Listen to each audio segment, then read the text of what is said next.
Hey guys what's up, कैसे हैं आप लोग। दोस्तों, आज के इस वीडियो में हम लोग रिवाइज करेंगे चैप्टर नंबर 12 जिसका नाम है इलेक्ट्रॉनिक कॉमर्स ट्रांजैक्शन। शुरू करते हैं। सबसे पहले देखिए कुछ रेलेवेंट डेफिनेशन दिया हुआ है।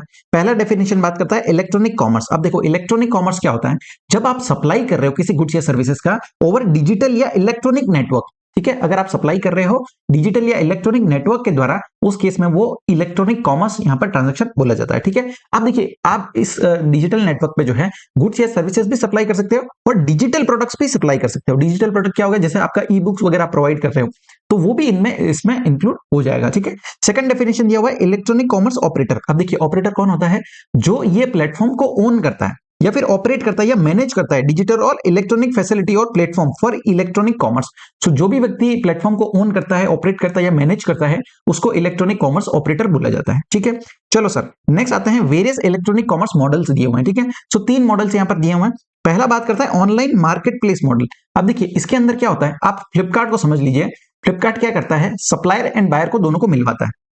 उसका खुद का कोई स्टॉक नहीं है, वो क्या कर रहा है, दोनों पार्टीज को मिलवा रहा है, वो ट्रांजैक्शन को फैसिलिटेट कर रहा है। ठीक है, इसको बोलते हैं ऑनलाइन मार्केटप्लेस मॉडल। अब देखिए जब ये सर्विसेज प्रोवाइड की जा रही है, दोनों पार्टीज को मिलवा करके जो ट्रांजैक्शन फैसिलिटेट कर रहा है, अब इसमें जो है फ्लिपकार्ट यहाँ पर एडिशनल सर्विसेज भी दे सकता है, जैसे आपका पेमेंट प्रोसेसिंग हो गया, कस्टमर सपोर्ट हो गया, या लॉजिस्टिक्स वगैरह। ये फैसिलिटी जो है इलेक्ट्रॉनिक कॉमर्स ऑपरेटर यहाँ पर प्रोवाइड कर सकता है। ठीक है, अब अगर एग्जाम्पल की बात करें तो सप्लाई ऑफ गुड्स के केस में आप देखो अमेजोन हो गया, फ्लिपकार्ट, अलीबाबा, मिंत्रा वगैरह है।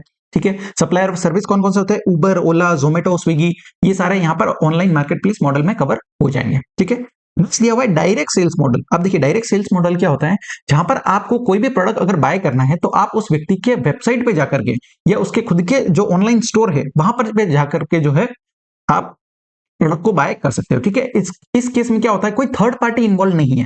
फर्स्ट केस में क्या हो रहा था, एक सप्लायर था, एक रेसिपिएंट था और एक इलेक्ट्रॉनिक कॉमर्स ऑपरेटर था। सेकंड केस में क्या है, सिर्फ एक सप्लायर होता है जो अपनी ही वेबसाइट पे प्रोडक्ट्स को अवेलेबल करा रहा है। ठीक है, जैसे मान लीजिए आपको सीए फाइनल का कोई क्लासेस लेना है या कोई बुक्स खरीदना है, तो आप क्या करते हो, उस फैकल्टी की वेबसाइट पे जाते हो और सीधा वहां से बाय कर लेते हो। इस केस में क्या हो रहा है, दो पार्टीज ही इन्वॉल्व होती है, एक सप्लायर होता है जिसका खुद का वेबसाइट है और दूसरा रेसिपिएंट है। ठीक है, तो उसको बोलते हैं डायरेक्ट सेल्स मॉडल। इसके एग्जाम्पल क्या है, अर्बन लैडर हो गया, बीबा वगैरह, ये सारे एग्जाम्पल्स कवर हो जाएंगे। Next inventory model. अब देखो इन्वेंट्री मॉडल क्या होता है, जिसमें जो इलेक्ट्रॉनिक कॉमर्स ऑपरेटर है वो इन्वेंट्री भी मेंटेन करता है। ठीक है, सो इन्वेंट्री ऑफ गुड्स और services is owned by the electronic commerce operator. अब देखो फर्स्ट केस में क्या था, ऑनलाइन मार्केट प्लेस मॉडल में क्या था कि इलेक्ट्रॉनिक कॉमर्स ऑपरेटर जो है वो यहाँ पर इन्वेंट्री मेंटेन नहीं करता है, लेकिन इन्वेंट्री मॉडल में वो यहाँ पर स्टॉक भी अपने पास ही रखता है। तो जैसे ही उसको ऑर्डर मिलेगा वो यहाँ पर जो है सर्विसेज जो भी प्रोडक्ट है उसको डिलीवर कर देगा। क्लियर है, इसका एग्जांपल क्या है, सेम अमेजॉन, फ्लिपकार्ट। सो अमेजॉन, फ्लिपकार्ट क्या करता है, दोनों मॉडल्स को यूज करता है। वो ऑनलाइन मार्केट प्लेस मॉडल भी यूज करता है और इन्वेंट्री मॉडल भी यूज करता है। ठीक है, सो यहाँ पर चूंकि इलेक्ट्रॉनिक कॉमर्स का जो दुनिया है वो रेगुलरली इवॉल्व हो रही है, सो कोई व्यक्ति जो है वो दो या दो से ज्यादा भी यहाँ पर मेथड्स यूज कर सकता है। ठीक है, मान लीजिए कोई फैकल्टी है जिसकी बुक्स जो है वो फ्लिपकार्ट या अमेजोन पे भी मिलती है और वो डायरेक्ट सेल्स मॉडल भी फॉलो करता है, वो अपनी वेबसाइट पे भी प्रोवाइड कर रहा है। सो दो मॉडल्स भी यहाँ पर यूज किए जा सकते हैं और फ्यूचर में जो है इससे ज्यादा कुछ दूसरे मॉडल्स भी इंट्रोड्यूस हो सकते हैं। ठीक है, एज ऑफ नाउ हमारे सिलेबस में ये तीन मॉडल्स दिए हुए हैं। चलो सर नेक्स्ट आते हैं tax payable by electronic commerce operator on notified services. अब देखिए हमने सेक्शन नंबर 9 सबसेक्शन 5 में क्या देखा है कि अगर कोई ट्रांजैक्शन आप इलेक्ट्रॉनिक कॉमर्स ऑपरेटर के द्वारा करते हो, कोई नोटिफाइड सर्विसेज प्रोवाइड करते हो, उस केस में यहां पर टैक्स का पेमेंट कौन करेगा, इलेक्ट्रॉनिक कॉमर्स ऑपरेटर करेगा। ठीक है, सो नॉर्मल सिनेरियो क्या होता है, देखिए मान लीजिए मिस्टर ए है जिसने कोई सर्विसेज दी है मिस्टर बी को। ठीक है, मिस्टर ए क्या है, सप्लायर है और मिस्टर बी क्या हो जाएगा, रेसिपिएंट हो जाएगा आपका। ठीक है, सो इस केस में क्या है, अगर मैं फॉरवर्ड चार्ज मैकेनिज्म की बात करूं, उस केस में जो सप्लायर होता है वो टैक्स का पेमेंट करता है गवर्नमेंट को, लेकिन रिवर्स चार्ज मैकेनिज्म में क्या होता है, जो रेसिपिएंट होता है वो गवर्नमेंट को टैक्स का पेमेंट करता है। अब सेक्शन 9(5) के अंदर क्या होता है, जो इलेक्ट्रॉनिक कॉमर्स ऑपरेटर है वो यहां पर जो है गवर्नमेंट को टैक्स का पेमेंट करेगा। ठीक है, अब इलेक्ट्रॉनिक कॉमर्स ऑपरेटर कब टैक्स का पेमेंट करेगा, सो जब वो नोटिफाइड सर्विसेज होगी। ठीक है, सारे ट्रांजेक्शन का नहीं बोला, अगर वो नोटिफाइड सर्विसेज है उस केस में ईसीओ को टैक्स का पेमेंट करना पड़ेगा। अब कौन कौन सी सर्विसेज नोटिफाइड है, तो 4 सर्विसेज नोटिफाई किया हुआ है। ठीक है, पहला बोला है ट्रांसपोर्टेशन ऑफ पैसेंजर्स, मतलब आप पैसेंजर ट्रांसपोर्टेशन का सर्विस दे रहे हो, जैसे आपका ओला, उबर वगैरह हो गया। ठीक है, वो यहां पर कवर हो जाएगा। नेक्स्ट अकोमोडेशन सर्विसेज, मतलब आपका ओयो हो गया, गोएबीबी हो गया। सो अगर वो सर्विसेज दे रहे हो अकोमोडेशन का। थर्ड बोला है हाउस कीपिंग सर्विसेज, मतलब अर्बन क्लेब का जो सर्विसेज होता है। एंड लास्ट बोला है restaurant service, Zomato and Swiggy का सर्विस। ठीक है, सो ये 4 सर्विसेज अगर है उस केस में ईसीओ टैक्स का पेमेंट करेगा। ठीक है, सप्लायर को यहाँ पर जो है रिलैक्सेशन दिया है। क्यों ऐसा किया है सर, ये प्रोविजंस क्यों लाए गए? देखो इस केस में क्या है, गवर्नमेंट को अपना रेवेन्यू इंश्योर करना है। ठीक है, सो अगर मान लीजिए अगर जो भी ड्राइवर है ओला का, अब ड्राइवर्स तो कैसे छोटे छोटे लोग हो गए, सो उनसे टैक्स कलेक्ट करना जो है काफी डिफिकल्ट हो जाता है और गवर्नमेंट को क्या है, रिस्क लगता है कि भैया पैसा आएगा नहीं आएगा। इसलिए उन्होंने क्या कहा कि ईसीओ जो है वो बड़ा आदमी है, सो ईसीओ को जिम्मेदारी दे दी है कि आपको जो है टैक्स का पेमेंट करना है। क्लियर है? सो इन चारों के केस में ईसीओ टैक्स का पेमेंट करेगा। नेक्स्ट अब देखो चारों सर्विसेज को वन बाय वन डिटेल में देखते हैं। पहला बात करता है services by way of transportation of passenger. Transportation of passenger का सर्विस दे रहे हो बाय अ रेडियो टैक्सी हो गया, मोटर कैब हो गया, मैक्सी कैब हो गया, मोटरसाइकिल हो गया और any other motor vehicle except omnibus. Omnibus को छोड़ करके अगर इन कोई भी मोटर कैब, मैक्सी कैब या मोटर व्हीकल या मोटरसाइकिल के थ्रू आप अगर ट्रांसपोर्टेशन ऑफ पैसेंजर का सर्विस दे रहे हो तो उस केस में ईसीओ को टैक्स का पेमेंट करेगा। लेकिन ओमनीबस के केस में क्या बोला है कि अगर ओमनीबस का आपको देखना है कि अगर ओमनीबस का सर्विस जो दे रहा है वो अदर देन कंपनी है तो उस केस में जो है ईसीओ ही टैक्स का पेमेंट करेगा। लेकिन अगर सप्लायर जो है वो कंपनी है उस केस में जो है यहां पर कंपनी को जो है, जो सप्लायर है उसको टैक्स का पेमेंट करना पड़ेगा। अब इसको एक एग्जांपल से समझते हैं। देखो मान लीजिए मिस्टर ए है, वो यहां पर क्या करता है, ओला के पास जो है ऑर्डर प्लेस करता है। ठीक है, उसको यहां पर राइड चाहिए तो वो यहां पर ओला को जो है कैब बुक करता है। ओला क्या करेगी, उसका जो भी सप्लायर है, ठीक है बी, उसको यहां पर जो है बोलती है कि उसको सीधा डिटेल्स प्रोवाइड कर देगी। अब बी जो है सर्विस दे रहा है ए को, बी सर्विस दे रहा है ए को। ठीक है, सो बी क्या है, बी हो गया यहां पर सप्लायर। ठीक है, सी ए हो गया यहां पर रेसिपिएंट और ओला क्या हो गया यहां पर इलेक्ट्रॉनिक कॉमर्स ऑपरेटर। सो हम यहां पर क्या करते हैं, जो हमने जो कैब बुक किया है वो ओला पर जाकर के बुक किया है। ओला ने क्या किया, सीधा डिटेल्स जो है ट्रांसफर कर दी सप्लायर को। ठीक है, और अब सप्लायर यहां पर सर्विस दे रहा है। देखो आपको देखना है अगर ओमनी बस का केस है तो ये देखना है अगर ये सप्लायर जो है वो अगर कंपनी है, ठीक है, अगर सप्लायर क्या है, कंपनी है, उस केस में सप्लायर ही टैक्स का पेमेंट करेगा। अदरवाइज नॉर्मल केस में जो है यहां पर इलेक्ट्रॉनिक कॉमर्स ऑपरेटर जो है वो यहां पर टैक्स का पेमेंट करेगा। ठीक है, सो एक एक्सेप्शन आपको ध्यान रखना है कि अगर ओमनी बस का केस है और सप्लायर क्या है, कंपनी है, उस केस में जो है यहां पर सप्लायर टैक्स का पेमेंट करेगा। अदरवाइज नॉर्मल केसेस में जो है ट्रांसपोर्टेशन ऑफ पैसेंजर के केस में इलेक्ट्रॉनिक कॉमर्स ऑपरेटर ही यहां पर जो है टैक्स का पेमेंट करेगा। सो ध्यान रखना अगर ओमनी बस लिखा है लेकिन जो सप्लायर है वो कंपनी नहीं है, अदर देन कंपनी है, इंडिविजुअल है, उस केस में भी सीओजी ही टैक्स का पेमेंट करेगा गवर्नमेंट को। क्लियर है? चलो सर नेक्स्ट आ जाता है। सेकंड पॉइंट बोला है services by way of providing accommodation. आप अकोमोडेशन प्रोवाइड करने का सर्विस दे रहे हो in an hotel, in guest house, clubs, camp sites और अदर कॉमर्शियल प्लेसेस। जैसे आपका क्या हो गया, ओयो पे आपने जाकर के जो है यहाँ पर रूम बुक किया है, सो वो यहाँ पर कवर हो जाएगी। लेकिन इसका भी एक एक्सेप्शन दिया है। एक्सेप्शन क्या बोला है, where a person supplying such services through an ECO is liable for registration under section 22 subsection 1। देखिए अगर सप्लायर लाइबल है फॉर रजिस्ट्रेशन तो उस केस में सप्लायर ही टैक्स का पेमेंट करेगा। अगर वो लाइबल नहीं है, उसका थ्रेशोल्ड लिमिट एक्सीड नहीं हुआ है, ठीक है, मान लीजिए थ्रेशोल्ड लिमिट 20 लाख का है, उसका जो टर्नओवर है वो 18 लाख ही है, उस केस में क्या होगा, ईसीओ ही टैक्स का पेमेंट करेगा। क्लियर है? चलो सर थर्ड पॉइंट क्या बोला है, services by way of housekeeping का सर्विस दे रहे हो such as plumbing, carpentering etcetera, except where person supplying such services through ECO is liable for registration. Same exception दिया है कि अगर सप्लायर जो है वो यहां पर लाइबल है फॉर रजिस्ट्रेशन, उस केस में सप्लायर टैक्स का पेमेंट करेगा। अदरवाइज जो है यहां पर हाउस कीपिंग, अदरवाइज जो इलेक्ट्रॉनिक कॉमर्स ऑपरेटर है वो यहां पर टैक्स का पेमेंट करेगा। ठीक है, एंड लास्ट आ जाते हैं, जब आप सप्लाई कर रहे हो रेस्टोरेंट सर्विसेज का, रेस्टोरेंट सर्विसेज का आप यहां पर सप्लाई कर रहे हो, other than the services supplied by restaurant, eating joints etcetera located at specified premises. अब देखिए स्पेसिफाइड प्रीमाइसेस क्या है, तो अगर कोई रेस्टोरेंट है वो ऐसी होटल में सिचुएटेड है, फिर से ध्यान से सुनो, अगर कोई रेस्टोरेंट है वो ऐसी होटल में सिचुएटेड है जिस होटल का पर डे पर यूनिट का जो टैरिफ है वो एक्सीडिंग ₹7,500 है। कितना? अगर उस होटल का पर डे का tariff, per day per unit का जो टैरिफ है वो अबाउ है 7,500 के, उस केस में जो है यहां पर सप्लायर टैक्स का पेमेंट करेगा। अदरवाइज अगर 7,500 या उससे कम है, उस केस में जो है इलेक्ट्रॉनिक कॉमर्स ऑपरेटर ही टैक्स का पेमेंट करेगा। सो समझा आपको चारों केसेस, चारों के कुछ ना कुछ एक्सेप्शन दिए हैं। तो देखो पर्पस आपको दिमाग में रखना है, पर्पस क्या है कि अगर व्यक्ति छोटा है, छोटे लोग हैं, तो उस केस में ईसीओ को जिम्मेदारी दे दो, वही टैक्स का पेमेंट कर देगा। अगर व्यक्ति जो है सप्लायर बड़ा आदमी है, उस केस में सप्लायर यहां पर टैक्स का पेमेंट कर सकता है। ठीक है, वो यहां पर कैपेबल है। फर्स्ट केस में देखो जहां पर ट्रांसपोर्टेशन का सर्विस दे रहे हैं, ट्रांसपोर्टेशन के केस में क्या था कि अगर ट्रांसपोर्टेशन ऑफ पैसेंजर का सर्विस दे रहे हो तो ईसीओ टैक्स का पेमेंट करेगा। ठीक है, लेकिन ओमनी बस के केस में हमें क्या बोला था कि अगर सप्लायर कंपनी है, अब देखो कंपनी है तो बड़ा आदमी है ना, तो वो टैक्स का पेमेंट कर सकता है, इसलिए जो है सप्लायर को लायबिलिटी दे दिया। अदरवाइज अगर कंपनी नहीं है, अदर देन कंपनी है, तो फिर उसमें जो है ईसीओ ही टैक्स का पेमेंट करेगा। सेकंड केस में अकोमोडेशन सर्विस के केस में क्या है, अगर सप्लायर लाइबल है फॉर रजिस्ट्रेशन, तो मतलब वो बड़ा आदमी है, वो टैक्स का पेमेंट कर सकता है। अगर लाइबल नहीं है, ठीक है, उसका थ्रेशोल्ड लिमिट एक्सीड ही नहीं हुआ, उस केस में ईसीओ को जिम्मेदारी दे दो। थर्ड केस सेम हाउसकीपिंग का भी सेम केस है, अगर सप्लायर जो है वो लाइबल है फॉर रजिस्ट्रेशन, तो वही यहाँ पर टैक्स का पेमेंट करेगा, वो बड़ा आदमी है। लेकिन अगर वो लाइबल नहीं है, उस केस में ईसीओ टैक्स का पेमेंट करेगा। एंड फोर्थ केस रेस्टोरेंट के केस में क्या था कि देखो रेस्टोरेंट ऐसी होटल में सिचुएटेड है जिसका पर डे का टैरिफ कितना है, 7,500 से ज्यादा है, मतलब देखो वो बड़ा होटल, वो बड़े आदमी है, सो उस केस में वो टैक्स का पेमेंट कर सकते हैं, ठीक है। तो उस केस में सप्लायर ही टैक्स का पेमेंट करेगा।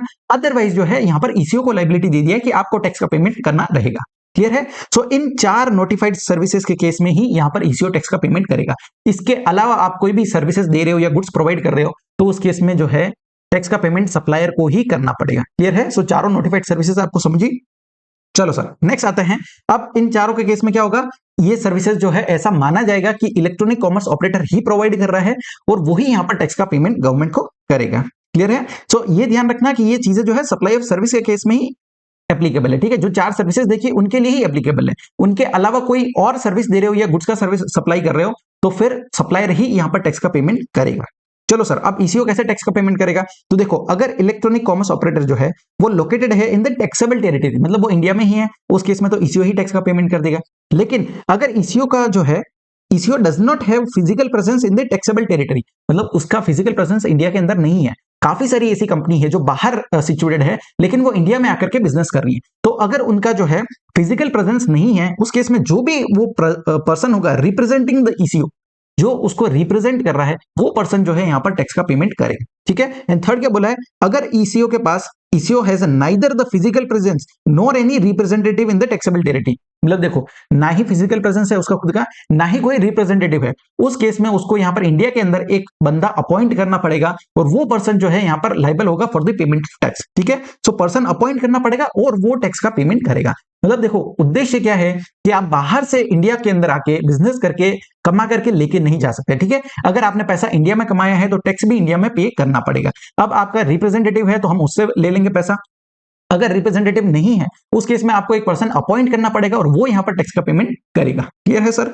चलो नेक्स्ट अब देखो 4 सर्विसेज जो हमने देखी, सो 2 सर्विसेज ट्रांसपोर्टेशन ऑफ पैसेंजर और रेस्टोरेंट सर्विसेज के केस में आपको क्या बोला है, transportation of passenger and restaurant services case में चाहे व्यक्ति जो सप्लायर है चाहे वो रजिस्टर्ड है या अनरजिस्टर्ड है, फर्क नहीं पड़ता। ठीक है। उस केस में ईसीओ ही टैक्स का पेमेंट करेगा। लेकिन हाउसकीपिंग एंड अकोमोडेशन सर्विसेज के केस में अगर सप्लायर रजिस्टर्ड है उस केस में सप्लायर टैक्स का पेमेंट करेगा, अदरवाइज जो है ईसीओ ही टैक्स का पेमेंट करेगा। ठीक है। सो ये हम ऑलरेडी यहां पर पढ़ चुके हैं। नेक्स्ट आ जाते हैं मैनर ऑफ रिपोर्टिंग क्या होगा। देखो जो भी यहां पर ईसीओ के द्वारा जो भी सर्विसेज प्रोवाइड की जा रही है, तो उस केस में ईसीओ को जो है अपने जीएसटीआर 3B में उसको रिपोर्ट करना पड़ेगा as a outward taxable supplies. ठीक है। वो आउटवर्ड टैक्सेबल सप्लाईज उसको रिपोर्ट करना पड़ेगा और जो पेमेंट है उन आउटवर्ड टैक्सेबल सप्लाईज के अगेंस्ट में जो आप पेमेंट करते हो वो आप इनपुट टैक्स क्रेडिट यूज नहीं कर सकते। ठीक है। क्योंकि वो किसी और का सप्लाई है, तो आपको जो है पेमेंट कंपल्सरीली कैश में ही करना पड़ेगा। सो जो भी आप यहां पर इलेक्ट्रॉनिक कॉमर्स ऑपरेटर है, जो भी सर्विसेज नोटिफाइड सर्विसेज अगर प्रोवाइड कर रहा है, तो उस केस में पेमेंट जो है वो सिर्फ और सिर्फ इलेक्ट्रॉनिक कैश लेजर के थ्रू ही पेमेंट किया जाएगा। क्लियर है। चलो सर नेक्स्ट आता है सेक्शन नंबर 52। ये बात करता है tax collected at source bye electronic commerce operator. अब देखो टीसीएस के प्रोविजन क्यों लाए गए, तो समझो अगर कोई ट्रांजैक्शन है जो आप इलेक्ट्रॉनिक कॉमर्स ऑपरेटर के थ्रू कर रहे हो, ठीक है, ईसीओ के द्वारा अगर कोई ट्रांजैक्शन कर रहे हो, तो अगर वो 4 नोटिफाइड सर्विसेज है उस केस में तो टैक्स का पेमेंट ईसीओ ही कर रहा है, मतलब रेवेन्यू मेरा सिक्योर्ड है। ठीक है। गवर्नमेंट अपने बारे में सोचती है तो उनका रेवेन्यू पूरी तरह से सिक्योर्ड है। लेकिन अगर वो उसके अलावा कोई सर्विसेज दे रहे हो या कोई अदर गुड्स है, उस केस में टीसीएस के प्रोविजंस लाए गए हैं। ठीक है। सो ये क्या बोलता है, अगर कोई भी सप्लायर है जो सप्लाई कर रहा है गुड्स या services through an electronic commerce operator portal and the payment for that supply is collected by eco, payment कौन कलेक्ट करना चाहिए, ईसीओ। ठीक है। अब देखो अगर पेमेंट जो है सप्लायर कलेक्ट कर रहा है तो टीसीएस के प्रोविजंस नहीं लगेंगे। तो ध्यान रखना पेमेंट जो है वो यहां पर ईसीओ कलेक्ट करना होना चाहिए। ठीक है। जैसे आप फ्लिपकार्ट और अमेजोन की बात करें तो जब भी हम पेमेंट करते हैं तो पेमेंट कलेक्ट कौन करता है, फ्लिपकार्ट कलेक्ट करता है। ठीक है। और वो बाद में जो है अपना कुछ कमीशन डिडक्ट करके पैसा जो है सप्लायर को ट्रांसफर करता है। सो अगर आप कोई भी सप्लाई कर रहे हो गुड्स या सर्विसेज का through an electronic commerce operator का portal and that amount is collected by ECO, उस केस में गवर्नमेंट ने क्या है एक रिस्पॉन्सिबिलिटी दिया है इलेक्ट्रॉनिक कॉमर्स ऑपरेटर को कि आपको जो है कलेक्ट करना है TCS at the rate of 0.5% from such supplier. तो जब भी आप सप्लायर को पैसा पे करते हो उस केस में आपको 0.5% का टीसीएस कलेक्ट करना रहेगा, ठीक है। अगर सीजीएसटी एंड एसजीएसटी है उस केस में 0.25% रेट हो जाएगा। चलो सर, एक पॉइंट जो आपको ध्यान रखना है कि ईसीओ जो है वो आपका एजेंट नहीं होना चाहिए। अगर ईसीओ एजेंट की तरह काम कर रहा है उस केस में टीसीएस के प्रोविजंस नहीं लगेंगे, ठीक है। तो दो पॉइंट्स इसमें ध्यान रखने वाले क्या है, पहला ईसीओ पेमेंट कलेक्ट करना चाहिए और दूसरा ईसीओ जो है वो एजेंट नहीं होना चाहिए, ठीक है। ये दोनों कंडीशंस अगर फुलफिल है उस केस में ईसीओ जो है यहाँ पर टीसीएस कलेक्ट करेगा 0.5% की रेट से। अब देखो मैंने यहाँ पर एक एग्जांपल दिया हुआ है। तो ये क्यूट सी बच्ची है, इसको क्या करना है, एक खिलौना ऑर्डर करना है। तो ये क्या करती है, ऑर्डर प्लेस करती है, पेमेंट कर देती है किसको, अमेजोन को, ठीक है। अमेजोन से इसने, आजकल बच्चे जो है काफी स्मार्ट हो गए हैं, तो छोटे छोटे बच्चे क्या करते हैं, जाकर के जो है इसने अपना खिलौना खरीद लिया अमेजोन से। अब अमेजोन क्या करेगा, यही जो ऑर्डर उसको मिला है वो आगे जो भी स्टोर है उसको फॉरवर्ड कर देगा और जो पैसा उसने कलेक्ट किया है इस बच्ची से वो क्या करेगा, उसमें से अपना जो भी कमीशन है वो डिडक्ट करेगा। और दूसरा जो टीसीएस है, TCS at the rate of 0.5%, ये टीसीएस का अमाउंट जो है डिडक्ट करने के बाद ही फाइनल पेमेंट ये करेगा, ठीक है। सो ऑर्डर को फॉरवर्ड करेगा and make payment after deducting TCS. Clear है। चलो सर, अब देखो यहां पर दो एक्सक्लूजन्स दिए हुए हैं। पहला बात करता है कि अगर वो सर्विसेज जो है वो नोटिफाइड सर्विसेज अंडर सेक्शन 95, ठीक है, जो हमने चारों नोटिफाइड सर्विसेज देखी, अगर नोटिफाइड सर्विसेज है उस केस में टीसीएस के प्रोविजंस एप्लीकेबल नहीं रहेंगे। क्यों सर, ऐसा क्यों है, तो देखो हमें जो है यहाँ पर रेवेन्यू ट्रैक करना है। अगर जो है ईसीओ ही टैक्स का पेमेंट कर रहा है तो वो खुद से ही क्या टीसीएस का वो पैसा क्यों डिडक्ट करेगा, ठीक है, टीसीएस कलेक्ट क्यों करेगा, क्योंकि पेमेंट ही वो खुद कर रहा है। सो अगर नोटिफाइड सर्विसेज है तो ईसीओ ही यहाँ पर जो है टैक्स का पेमेंट कर रहा है, उस केस में टीसीएस नहीं लगेगा। लेकिन अगर कोई दूसरा व्यक्ति है, अदर सप्लायर्स है, उस केस में जो है अदर कोई सप्लाई कर रहे हैं गुड्स या सर्विसेज का, उस केस में जो है टीसीएस के प्रोविजंस लग जाएंगे। तो हर तरफ से जो है गवर्नमेंट यहाँ पर इलेक्ट्रॉनिक कॉमर्स ट्रांजैक्शंस को ट्रैक कर रही है, ठीक है। आप देखो सिंपल समझो, अगर मैं कोई ट्रांजैक्शन कर रहा हूं जो नोटिफाइड है, ठीक है, 95 के अंदर नोटिफाइड है, तो उस केस में तो ईसीओ ही टैक्स का पेमेंट करेगा, मतलब गवर्नमेंट का रेवेन्यू सिक्योर होगा। अगर कोई ऐसी सप्लाई या ऐसा कोई गुड्स मैं ईसीओ के द्वारा प्रोवाइड कर रहा हूं तो उस केस में क्या होगा, आपको टीसीएस के प्रोविजंस डाल दिए, ठीक है। तो टीसीएस से क्या होगा, इवन दो 0.5% ही कलेक्ट करना है, लेकिन उससे मुझे पूरा वैल्यू तो पता चल जाएगा ना कि कितना वैल्यू है, ट्रांजैक्शन कितना हुआ है। तो वो ट्रांजैक्शन को ट्रैक करने के लिए जो है टीसीएस के प्रोविजंस लाए गए। तो अगर आप जो है अगर इलेक्ट्रॉनिक कॉमर्स ऑपरेटर के थ्रू कोई ट्रांजैक्शन कर रहे हो तो या तो आप 95 वाले होंगे या फिर कोई अदर्स होंगे, ठीक है। तो अदर्स कोई भी है तो उनके केस में टीसीएस लग जाएगा, अदरवाइज जो है यहाँ पर जो इलेक्ट्रॉनिक कॉमर्स ऑपरेटर जो है वही टैक्स का पेमेंट करेगा। क्लियर है। सो दोनों चीजें एक साथ नहीं हो सकती, ये ध्यान रखना। सो आपको सबसे पहले देखना है, अगर नोटिफाइड सर्विसेज है तो ईसीओ ही टैक्स का पेमेंट कर देगा, अगर नोटिफाइड नहीं है उस केस में आपको यहाँ पर टीसीएस के प्रोविजंस पे आना रहेगा। क्लियर है। सो फर्स्ट एक्सेप्शन आपको समझा। सेकंड एक्सेप्शन क्या बोला है, where a supplier supplies the goods और सर्विसेज और both on his own account through a website hosted by him, there is no requirement to collect TCS. तो देखिए, अगर आप कोई भी गुड्स या सर्विसेज प्रोवाइड कर रहे हो ऑन हिज ओन अकाउंट, मतलब आप अपनी खुद की वेबसाइट से अगर कोई सर्विसेज दे रहे हो, उस केस में भी आपको टीसीएस के प्रोविजंस एप्लीकेबल नहीं होंगे, ठीक है। क्योंकि देखो आप अपने ही पोर्टल पे कोई सर्विस प्रोवाइड कर रहे हो तो उस केस में आप क्या खुद का ही पैसा कलेक्ट टीसीएस यहाँ पर कलेक्ट करोगे क्या। तो इसलिए जो है ये एक्सेप्शन में डाल दिया। तो दोनों एक्सेप्शन आपको समझे, पहला अगर कोई सर्विसेज है जो नोटिफाइड है अंडर सेक्शन 95, और दूसरा अगर आप प्रोवाइड कर रहे हो सर्विसेज या गुड्स जो कि अपने खुद की वेबसाइट के थ्रू कर रहे हो, तो उस केस में टीसीएस के प्रोविजंस एप्लीकेबल नहीं रहेंगे। अब नेक्स्ट आ जाते हैं, अ composition taxable person can not make supply of services through an electronic commerce operator. देखो हमने सेक्शन नंबर 10 सबसेक्शन 2 के अंदर कंडीशंस देखी थी, उसमें जो है क्लॉज डी दिया हुआ था जो बात करता है कि अगर आप सप्लाई ऑफ सर्विस कर रहे हो तो वो आप जो है इलेक्ट्रॉनिक कॉमर्स ऑपरेटर के थ्रू नहीं कर सकते, ठीक है। लेकिन अगर आप कोई गुड्स का सप्लाई कर रहे हो तो वो यहां पर अलाउ हो जाएगा और उस केस में जो है टीसीएस के प्रोविजंस एप्लीकेबल हो जाएंगे। नेक्स्ट यहाँ पर अमेंडमेंट दिया हुआ है। अमेंडमेंट क्या बात करता है, special procedures to be followed by electronic commerce operator in respect of supplies of goods through them by a composition taxpayer. देखिए अगर कोई कंपोजिशन टैक्सेबल पर्सन है और वो सप्लाई कर रहा है कोई भी गुड्स का, ठीक है, through an electronic commerce operator, उस केस में क्या बोला है, आपको ध्यान रखना है, तीन कंडीशंस दी है, ठीक है। पहला, eco shall not allow any inter state supply of goods through it by the said person. मतलब वो व्यक्ति जो है जो गुड्स का सप्लाई कर रहा है, देखो सर्विसेज का सप्लाई तो आप कर ही नहीं सकते, ठीक है, लेकिन अगर आप गुड्स का सप्लाई कर रहे हो तो उस केस में तीन कंडीशन दी। पहला, आप इंटर स्टेट सप्लाई नहीं कर सकते, ठीक है, तो आपका सप्लाई जो है विद इन द स्टेट ही होना चाहिए। दूसरा, ECO shall collect TCS in respect of the supply of goods. जो भी सप्लाई कर रहे हो आप ईसीओ के द्वारा, उसमें ईसीओ को जो है यहाँ पर टीसीएस कलेक्ट करना पड़ेगा। एंड थर्ड कंडीशन क्या बोला है कि जो भी पैसा कलेक्ट करता है या जो भी ट्रांजेक्शन हुए हैं वो यहाँ पर ईसीओ को रिपोर्ट करने पड़ेंगे इन द स्टेटमेंट जीएसटीआर 8। ठीक है, सो ईसीओ को जीएसटीआर 8 फाइल करना पड़ता है, सो उसमें उसको डिटेल प्रोवाइड करनी पड़ेगी on the common portal. Clear है? सो तीनों कंडीशंस आपको ध्यान रखना है, किसको? जो इलेक्ट्रॉनिक कॉमर्स ऑपरेटर है उसको। पहला, इंटरस्टेट सप्लाई नहीं कर सकते हैं, दूसरा आपको जो है टीसीएस कलेक्ट करना रहेगा, और थर्ड, जो भी ट्रांजेक्शन हुए आपके द्वारा उसको जो है आपको रिपोर्ट करना पड़ेगा जीएसटीआर 8 के अंदर। क्लियर है? चलो सर, नेक्स्ट आ जाते हैं value on which TCS to be collected. अब देखो, हमें रेट तो बता दी कि 0.5% है अगर आईजीएसटी है तो, ठीक है। सीजीएसटी ने एसजीएसटी के केस में 0.25% का रेट दिया है। अब कौन से वैल्यू पे ये रेट लगाना है? तो देखो, आपको लेना है net value of taxable supplies. ठीक है, net value of taxable supplies पे रेट लगाना है। Net value of taxable supplies क्या होता है? तो देखो, the aggregate value of taxable supplies of goods or services or both made during any month by all registered person through an electronic commerce operator। so जितना भी aggregate value है आपके supply का वो आपको ले लेना है, बट उसमें एक्सक्लूड क्या करोगे? पहले बोला है services on which entire tax is payable under 95 की सर्विसेज तो हम कंसीडर करते ही नहीं है, सो वो आपको एक्सक्लूड करना है। दूसरा क्या बोला है? The aggregate value of taxable supplies return to the supply during the said month. जितना आपका सेल्स रिटर्न हुआ है वो आपको लेस करना रहेगा। ठीक है, सो एक एग्जांपल से समझते हैं। मान लीजिए मैंने यहां पर जो है ट्रांजैक्शन जो सेल किया है वो 10,000 रुपीज का किया है। ठीक है, अब उस 10,000 में से जो है मान लीजिए 2,000 के गुड्स जो है वो रिटर्न हो जाते हैं, सो आपको वो लेस करना है। ठीक है, वो लेस करने के बाद जो नेट अमाउंट आएगा आपका ये 8,000, इस पे आपको लगाना है 0.5% का रेट। क्लियर है? सो ध्यान रखना है, जितना भी सेल्स रिटर्न है उसको आपको लेस करना पड़ेगा। चलो सर, नेक्स्ट आ जाते हैं।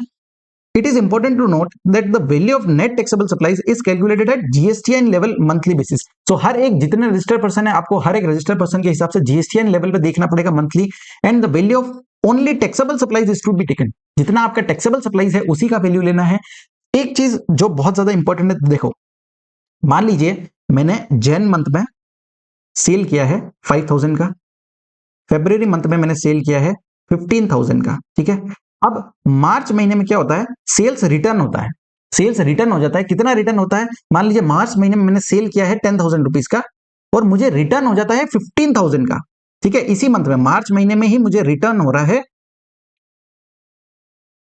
15,000 का।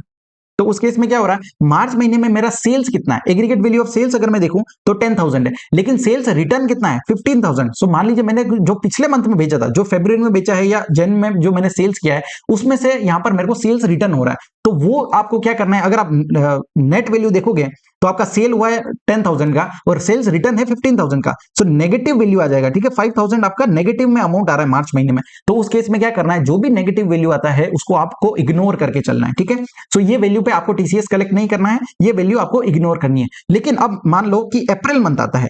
ठीक है, अप्रैल मंथ में क्या हुआ? मान लीजिए मेरे को वापस से 10,000 का सेल्स हो जाता है। सो क्या ये 10,000 में से ये 5,000 लेस होगा क्या? बिल्कुल नहीं सर, ये जो लॉस आपको हुआ है वो कैरी फॉरवर्ड नहीं हो सकता। ठीक है, तो एक बार जो नेगेटिव वैल्यू आया उसको सिर्फ आपको इग्नोर करना है, उसको आगे लेकर के नहीं चलना है। क्लियर है? अब पढ़ो क्या लिखा है। If return are more than the supplies made during any tax period, मतलब जो रिटर्न है आपके सेल्स रिटर्न वो ज्यादा है जितना आपने सेल्स किया उस मंथ में। ठीक है, the same would be ignored in current as well as future tax period. Current tax period में भी इग्नोर करना है और फ्यूचर टैक्स पीरियड में भी इग्नोर करना है। ठीक है, उसको आप आगे जाकर के जो है एडजस्ट नहीं कर सकते हैं। क्लियर है सर? चलो नेक्स्ट आ जाते हैं cases where TCS is not required to be collected. अब टीसीएस कब कब कलेक्ट नहीं करना है? सो तीन चीजें दी है। पहला, अगर आप कोई एग्जाम सप्लाईज कर रहे हो तो टैक्स की बात ही नहीं आती। Second, supplies on which recipient is required to pay on RCM. अगर आरसीएम में टैक्स पेमेंट करना है उस केस में भी टीसीएस के प्रोविजंस नहीं आएंगे। एंड लास्ट बोला है import of goods and services. देखो, इंपोर्ट ऑफ गुड्स के केस में कस्टम ड्यूटी लगता है and import of service already RCM में यहां पर कवर हो जाती है। क्लियर है? सो इन तीनों केसेस में आपको टीसीएस यहां पर प्रोविजंस नहीं लगेंगे। नेक्स्ट आ जाते हैं which monthly statement is required to be furnished by ECO. ठीक है, तो कौन से मंथली स्टेटमेंट है? तो देखो जीएसटीआर 8 यहां पर फाइल करना पड़ता है इलेक्ट्रॉनिक कॉमर्स ऑपरेटर को। ठीक है, जिसमें सारी डिटेल्स रहती है। Details of supplies affected through eco including the supplies return through it. जितना आपने कितना सेल किया है, कितना रिटर्न किया है, क्योंकि देखो इलेक्ट्रॉनिक कॉमर्स ऑपरेटर के केस में सेल्स रिटर्न काफी सारे आते हैं। ठीक है, हम भी काफी सारे कुछ भी प्रोडक्ट्स मंगाते हैं तो आप लोग भी रिटर्न कर देते हो। सो रिटर्न्स वगैरह ज्यादा होते हैं। तो जितना रिटर्न है उसका भी डिटेल रहेगा, कितना आपने सेल किया वो भी सारा रहेगा, और कितना आपने टीसीएस कलेक्ट किया वो सारी डिटेल भी रहेगी। सो जीएसटीआर 8 यहां पर फाइल करना पड़ता है इलेक्ट्रॉनिक कॉमर्स ऑपरेटर को। Next, last date of filing statement and for which deposit of TCS. तो जो भी टीसीएस आपने कलेक्ट किया है, ठीक है, वो आपको डिपॉजिट करना पड़ेगा अगले महीने की 10 तारीख तक। सेम जो हमने टीडीएस में देखा, टीडीएस का भी अगर कोई पैसा आप डिडक्ट करते हो तो अगले महीने की 10 तारीख तक आपको पे करना पड़ता है। तो टीसीएस के केस में भी सेम डेट दिया है 10th day of the month succeeding the calendar month. Clear है? और जीएसटीआर 8 जो फाइल करना पड़ता है उसका ड्यू डेट भी यही है 10th of the succeeding month. Clear है? चलो sir next, TCS details available to register supplier on common portal and claiming of TCS by the supplier. अब देखो हमने जब पेमेंट ऑफ टैक्स पढ़ रहे थे तो उसमें देखा था एक इलेक्ट्रॉनिक कैश लेजर होता है जिसके अंदर जो पैसा आप डिपॉजिट करते हो वो आपका जो है क्रेडिट हो जाता है कैश लेजर के अंदर। दूसरा, टीडीएस या टीसीएस का अमाउंट कोई डिडक्ट हुआ है या टीसीएस कोई कलेक्ट किया गया है सो वो भी आप क्लेम कर सकते हो अपने इलेक्ट्रॉनिक कैश लेजर में। ठीक है? वो पैसा भी क्रेडिट हो जाएगा। सो जो भी यहाँ पर पैसा कलेक्ट किया जाता है ईसीओ के द्वारा वो जो है आपको जीएसटीआर 8 यहाँ पर फिल करेगा और जैसे ही जीएसटीआर 8 फिल करेगा तो आपके जो है 2A में वो अमाउंट आपके इलेक्ट्रॉनिक कैश लेजर में वो अमाउंट शो हो जाएगा। क्लियर है? चलो सर नेक्स्ट आते हैं rectification of error and omission in GSTR 8। अब देखिए अगर कोई भी ईसीओ जो जीएसटीआर 8 फाइल कर रहा है अगर कुछ जो है आपने कोई एरर कर दिया है, ठीक है, तो उस केस में वो एरर अगर आपने किया है और आपको पता चलती है वो discrepancies not being the result of any scrutiny audit inspection और इन्फोर्समेंट प्रोसीडिंग्स, मतलब आपके ऊपर कोई प्रोसीडिंग्स नहीं चल रहा है, ठीक है, तो आपको नॉर्मली अगर कोई डिस्क्रिपेंसीज नोटिस होता है तो उसको आप रेक्टिफाई कर सकते हो उस डिस्क्रिपेंसी को in the GSTR 8 to be filed for the month during which such discrepancy is notice. तो जो महीने में वो डिस्क्रिपेंसीज नोटिस हुई उसी महीने के आप जीएसटीआर 8 में जो है यहाँ पर उसको करेक्ट कर सकते हो, रेक्टिफाई कर सकते हो। लेकिन अगर कोई पैसा डिले आप पे कर रहे हो उस केस में आपको इंटरेस्ट का पेमेंट भी करना रहेगा। लास्ट टाइम लिमिट क्या बोला है? देखो maximum time limit within which such amendment are permissible. So क्या बोला है? Earlier of 30th of day of the November following the end of the financial year to which such details pertain।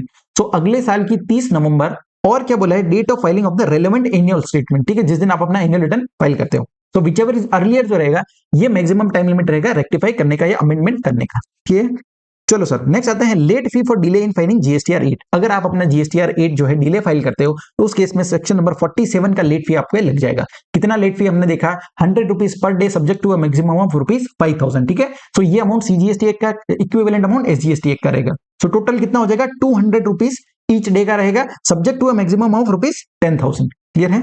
चलो sir, whether GSTR 8 need to be filed in case if there is no TCS liability in a tax period. अब देखो हमने GST returns के बारे में क्या देखा है कि इवन दो आपका कोई ट्रांजैक्शन नहीं है तो आपको नील रिटर्न भी फाइल यहां पर करना पड़ता है। लेकिन जीएसटीआर 8 के केस में क्या बोला है कि ये मैंडेटरी नहीं है। ठीक है, अगर आपका कोई ट्रांजैक्शन नहीं है, आपने कोई ट्रांजैक्शन नहीं किया है ईसीओ के द्वारा या फिर कोई टीसीएस कलेक्ट नहीं किया है तो उस केस में जो है आपको टीसीएस ये जो जीएसटीआर 8 है वो फाइल करने की रिक्वायरमेंट नहीं रहेगा। ठीक है, next maximum time limit for furnishing GSTR. So last to last आप जीएसटीआर कितना टाइम पीरियड तक फाइल कर सकते हो? तो बोला है 3 इयर्स। ठीक है, सो लास्ट आप कितना maximum time limit up to which ECO can furnish from GSTR 8 is 3 years और ये टाइम पीरियड एक्सटेंड किया जा सकता है by the government from the relevant due date of filing such statement.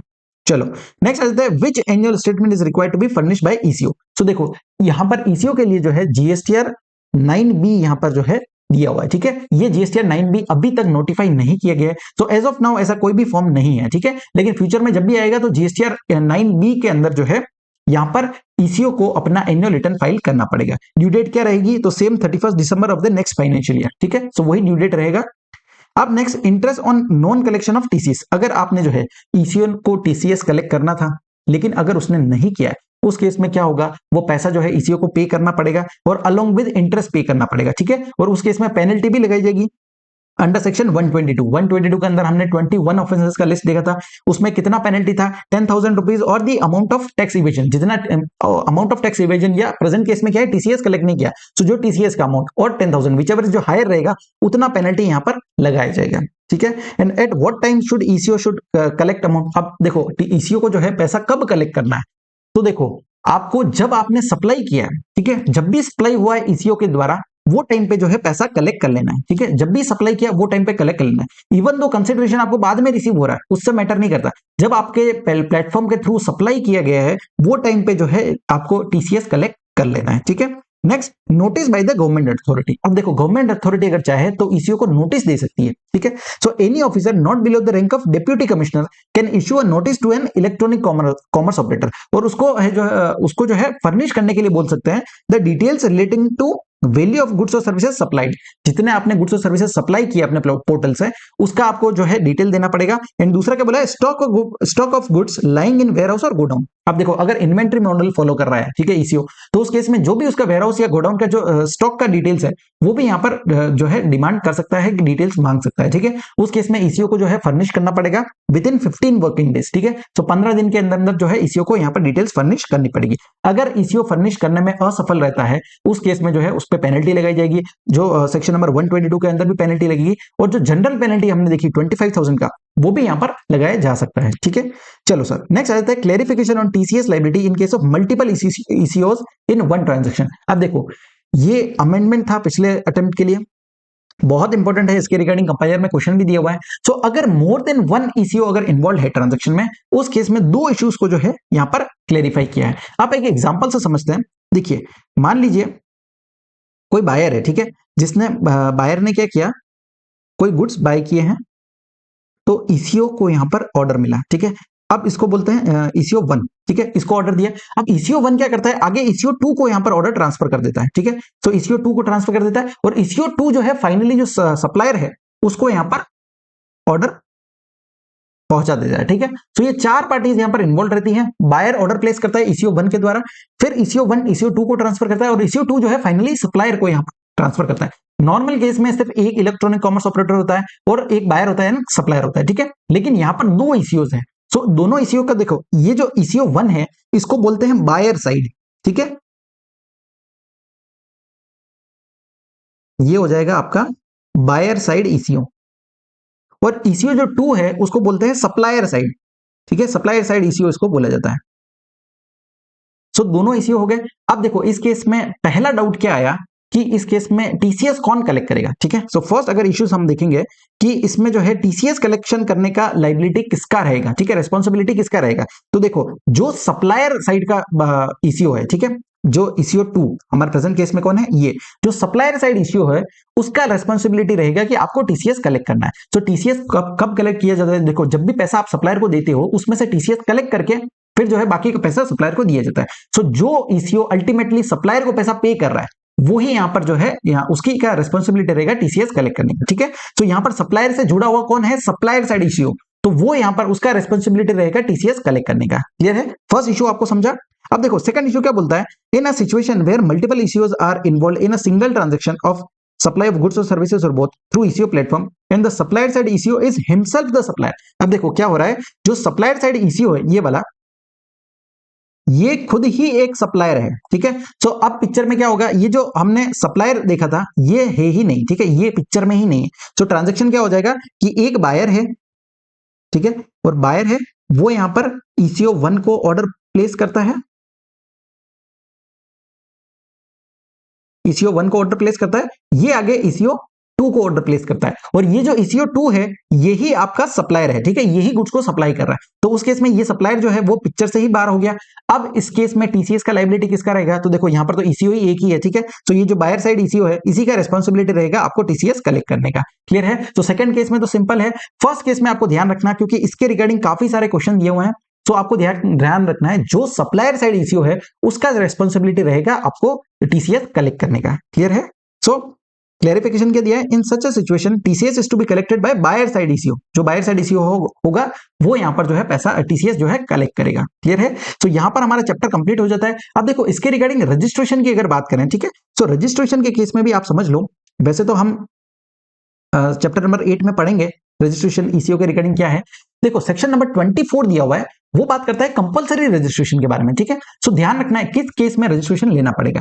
अगर देखो कोई सप्लायर है जो गुड्स या सर्विसेज सप्लाई कर रहा है ईसीओ के द्वारा, तो ध्यान रखना है अगर वो सर्विसेज जो है वो नोटिफाइड नहीं है, ठीक है, पहला कौन सा केस है, अगर वो सर्विसेज जो है वो नोटिफाइड नहीं है सेक्शन 95 के अंदर, और अगर सर्विसेज नोटिफाइड नहीं है उस केस में टीसीएस के प्रोविजन लगेंगे। तो अगर ईसीओ को टीसीएस कलेक्ट करना पड़ रहा है उस केस में उसको यहां पर रजिस्ट्रेशन लेना पड़ेगा, ठीक है। लेकिन अगर कोई सप्लायर है जो नोटिफाइड सर्विसेज दे रहा है, नोटिफाइड सर्विसेज कौन सी है, जो सेक्शन 95 के अंदर दी हुई, तो अगर नोटिफाइड सर्विसेज प्रोवाइड कर रहा है उस केस में उसको थ्रेशोल्ड लिमिट का जो है बेनिफिट मिल जाएगा, जो 10 लाख 20 लाख का हमने देखा वो यहाँ पर बेनिफिट मिल जाएगा। ठीक है, तो रजिस्ट्रेशन कब लेना है? अगर आप नोटिफाइड सर्विसेज दे रहे हो 95 वाली, उस केस में आपको जो है 10 लाख 20 लाख का थ्रेशोल्ड लिमिट मिल जाता है। लेकिन अगर इनके अलावा कोई ऐसा गुड्स या सर्विसेज सप्लाई कर रहे हो जहां पर टीसीएस कलेक्ट करने की जिम्मेदारी होती है ईसीओ की, उस केस में जो है आपको रजिस्ट्रेशन मैंडेटरीली लेना पड़ेगा। ठीक है, उस केस में आपको थ्रेशोल्ड लिमिट का बेनिफिट नहीं मिलता है। ठीक है, तो ये हमारा रजिस्ट्रेशन के रिगार्डिंग हो गया। यहां पर हमारा इलेक्ट्रॉनिक कॉमर्स ट्रांजैक्शन का पूरा चैप्टर खत्म होता है। आई होप आपको अच्छा लगा होगा। अगर वीडियो अच्छा लगा है तो उसको लाइक करो। जो भी आपके जेन्युइन फीडबैक है वो हमें जो है कमेंट सेक्शन में लिखो आप, ताकि जो है मुझे और मोटिवेशन मिलता है जब आपके प्यारे प्यारे कमेंट्स में पढ़ता हूं तो। ठीक है, तो आज के लिए इतना ही। Thank you so much.